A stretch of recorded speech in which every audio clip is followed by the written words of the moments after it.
A German tank commander rubs sleep from his eyes and looks again at the map resting on his engine deck. It is larger than any he has used before. The lines do not end neatly. The names stretch eastward, unfamiliar, almost endless.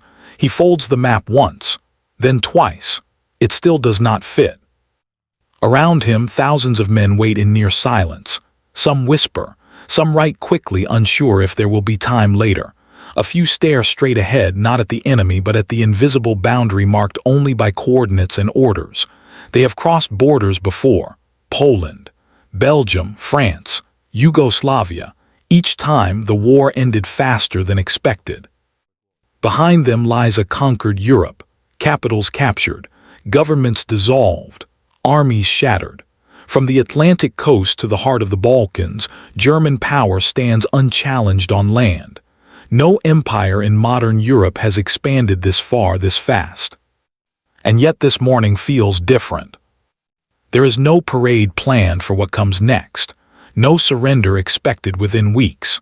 The men know only that at first light, they will move forward across a line that does not appear on any political map, but one their orders treat as absolute. Hitler has already won Europe. What he is about to do is something else entirely. Because this line, once crossed, will not lead to another victory. It will begin to explain how domination turns into disaster, slowly, quietly, and beyond the point of return. In the late 1930s, Europe was already exhausted before the war truly began. The First World War had left borders fragile and governments cautious. France built concrete defenses and waited. Britain relied on distance and the sea.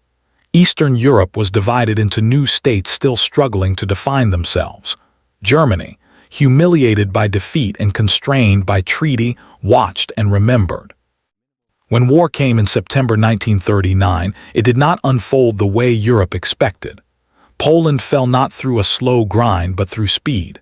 German armor cut deep. Aircraft struck roads, railways, and retreating columns. Within weeks, the Polish state collapsed under pressure from two directions. To many observers, it looked less like a campaign and more like a demonstration. Then came the West. In May 1940, German forces struck through the Low Countries and the Ardennes, terrain long believed unsuitable for mass armor. French defenses, designed for a different war, were bypassed rather than broken. Units were surrounded before they understood what was happening. In 6 weeks, France surrendered. Paris fell largely intact.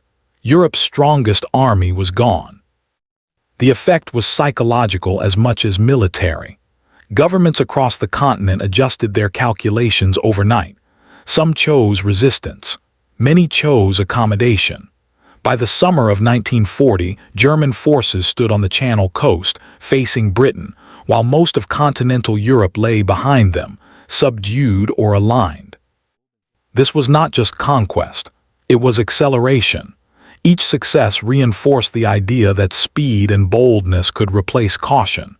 Each victory shortened the war in German planning, and each collapse made the next step seem inevitable. But even as Europe fell in sequence, one frontier remained untouched, and it was there that the meaning of victory would begin to shift. By early 1941, Adolf Hitler stood at the center of a Europe reshaped by force. German authority extended from the Arctic Circle in Norway to the mountains of Greece. Allied governments had been dismantled or replaced. Railways, factories, ports, and airfields now served German logistics. On paper, the continent was secured. But the war was not over. Britain remained defiant. Despite defeat on land, it had not surrendered after the fall of France. The Royal Navy still controlled the seas. German bombers failed to break British morale in the air. Plans for an invasion of England were drafted, revised, and quietly set aside. The Reich had won Europe, but not peace. This unresolved war created a pressure that did not appear on maps. Germany's economy was now oriented entirely toward conflict. Its army was deployed across vast occupied territories. Every month of delay strained fuel reserves, manpower, and food supplies.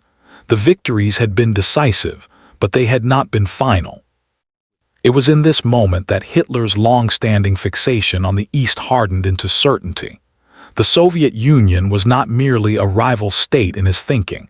It was an ideological enemy, a resource reservoir, and a future battlefield combined into one.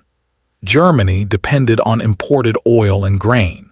The Soviet lands seemed to offer both. Strategically, many within the German command recognized the risk. The distances were immense. The infrastructure was poor. The Red Army, though recently weakened by purges, was enormous. Yet Hitler interpreted past success as proof that obstacles existed to be overcome, not respected. Europe had fallen because Germany moved first and moved faster. Now, restraint felt like weakness.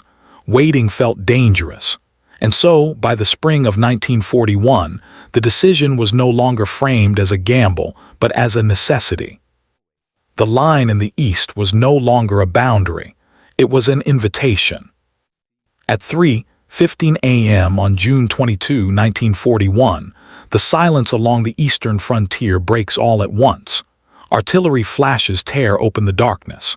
Shells fall on Soviet positions that have not yet been fully alerted. Bridges, airfields, and rail yards erupt in fire. Within minutes, the largest land invasion in human history is underway. 3 German army groups surge forward across a front nearly 2,000 miles long. To the north, Army Group North drives toward the Baltic states and Leningrad. In the center, Army Group Center strikes through Belarus, aiming for Smolensk and ultimately Moscow. In the south, Army Group South pushes into Ukraine, toward the grain fields and industrial cities that German planners believe will sustain the war. At first, everything appears to confirm Hitler's certainty. Soviet aircraft are destroyed on the ground in the opening hours. Entire Red Army units are encircled within days. Roads clog with prisoners. German commanders report advances measured not in kilometers, but in hundreds of kilometers. The speed is staggering, even by the standards of earlier campaigns. To the soldiers on the ground, it feels familiar. Columns move forward. Resistance collapses. Orders arrive late because the front has already moved beyond them. Once again, it seems the enemy cannot react quickly enough.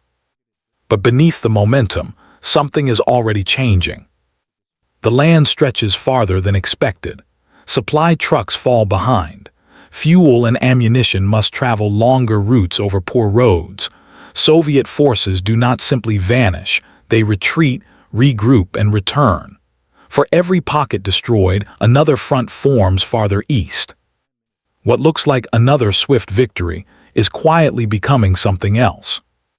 And as the summer advances, the war begins to slow. Hitler did not cross this line by accident. Operation Barbarossa was not a reaction to Soviet movement, nor a defensive strike. It was the product of certainty built on success.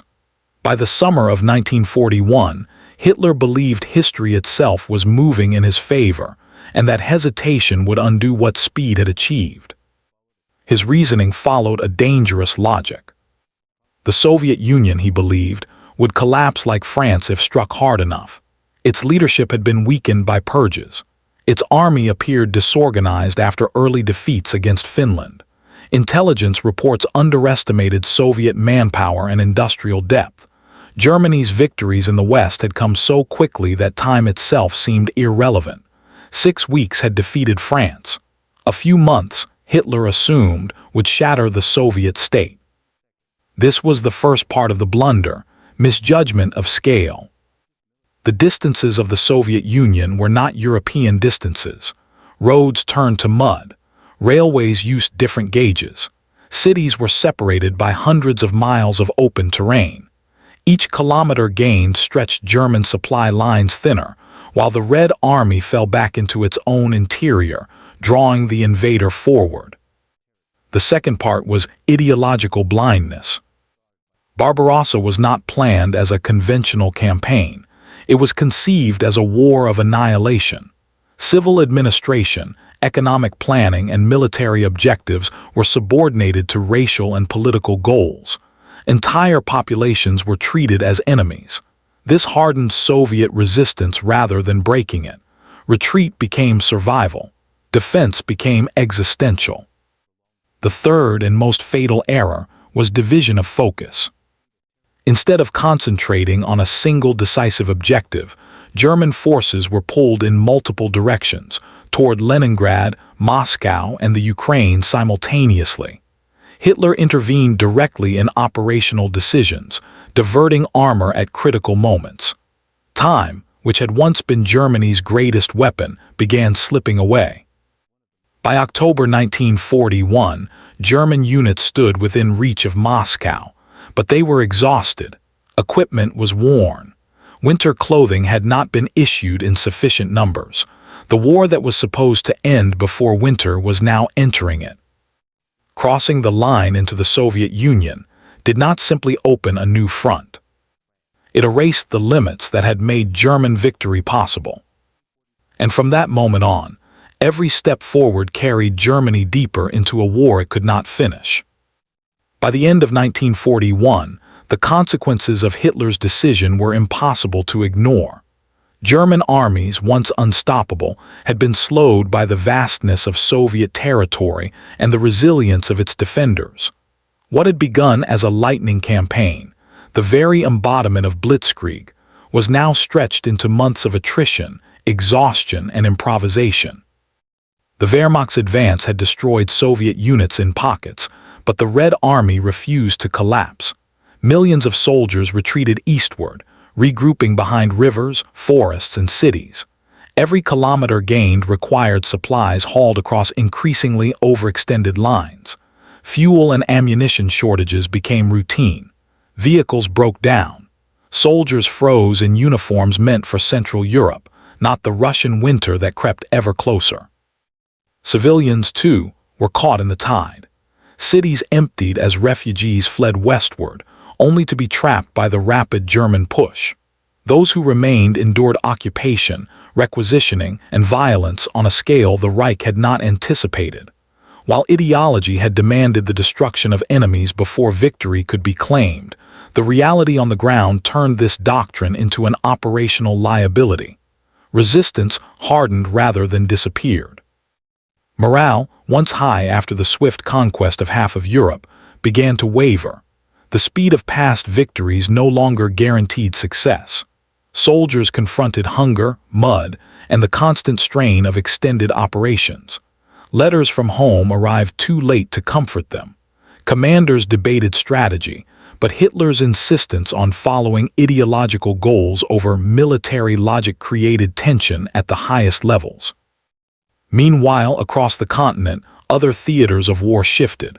Britain remained defiant. Its industry, bolstered by imports and its empire, continued producing weapons and aircraft. Hitler's focus eastward allowed Allied forces to regroup, fortify, and plan for eventual counterattacks. The very dominance that had seemed unassailable now contained the seeds of Germany's eventual collapse. The crossing of this single line had done more than open a new front. It had turned victory into vulnerability, stretching German resources and resolve in ways that could never be fully repaired. Winter arrived in late 1941, and with it came the full weight of Hitler's miscalculation. Roads turned to ice, rivers froze, and equipment designed for temperate Europe failed under the brutal cold. Soldiers suffered frostbite and exhaustion. Food and ammunition convoys lagged behind the front lines. The German army, which had advanced faster than any in modern history, was now trapped by its own momentum. Soviet resistance, far from collapsing, became increasingly organized. Partisans harassed supply lines. Armored counterattacks struck deep into German-held territory. Cities such as Moscow prepared for siege, their defenders determined to hold at all costs. What had been envisioned as a quick, decisive strike had become a grinding war of survival. Casualties mounted. Estimates for the first 6 months of the campaign indicate over 1 million German and Axis troops engaged in active combat or lost to logistical failures. Soviet losses were far higher, but the Red Army's capacity to replenish and reorganize proved decisive. By the end of 1941, German forces controlled vast tracts of territory, yet had failed to destroy the enemy or secure strategic objectives that had once seemed within reach. The blunder revealed itself not in a single moment but in layers. By overextending, Hitler had made German supply lines vulnerable, diluted the focus of his armored divisions, and committed the army to a war that could not be finished before winter. Meanwhile, the Allies, particularly Britain and the United States, watching from across the Atlantic, began to sense that Germany's supremacy in Europe might not be permanent. By early 1942, the war had fundamentally changed. What began as lightning conquest had turned into attrition on a scale Germany had neither anticipated nor prepared for. The crossing of that eastern line, the point where ambition overrode caution, had transformed Europe from a continent under German control into a battlefield of endless uncertainty. Victory was no longer guaranteed. The seeds of collapse had been sown. And yet, the human cost, the strain on soldiers, and the psychological weight of this mistake would only become fully apparent in the years to come. As the Reich found itself trapped in a war it could not win on the scale it had imagined. History often measures success in territory and victories, but the story of Hitler's Eastern campaign reminds us that ambition can blind even the most powerful. Europe had fallen under his command, yet crossing that single line, the frontier of the Soviet Union, shifted everything. It was no longer a war that could be finished in months. It became a struggle against distance, climate, and an enemy whose depth and resilience had been underestimated. The line he crossed was both physical and symbolic. Beyond it lay not just new territory, but the limits of human planning, the fragility of supply, and the consequences of overconfidence. Decisions made in the confidence of past triumphs can carry hidden costs that only reveal themselves over time. For the men on the ground, the seemingly unstoppable momentum gave way to exhaustion, frostbite, hunger, and fear. For leaders, it exposed the danger of ideology overruling practical judgment. This moment also reshaped warfare. The myth of lightning conquest, victory through speed, surprise, and shock, was confronted by the immensity of geography and the resilience of human societies. It demonstrated that no empire, however swift and forceful, can expand indefinitely without encountering friction that cannot be erased by firepower alone. Ultimately, the lesson endures. Crossing lines without understanding the weight of what lies beyond them transforms power into vulnerability. Hitler's Europe, once absolute, became a trap of his own making.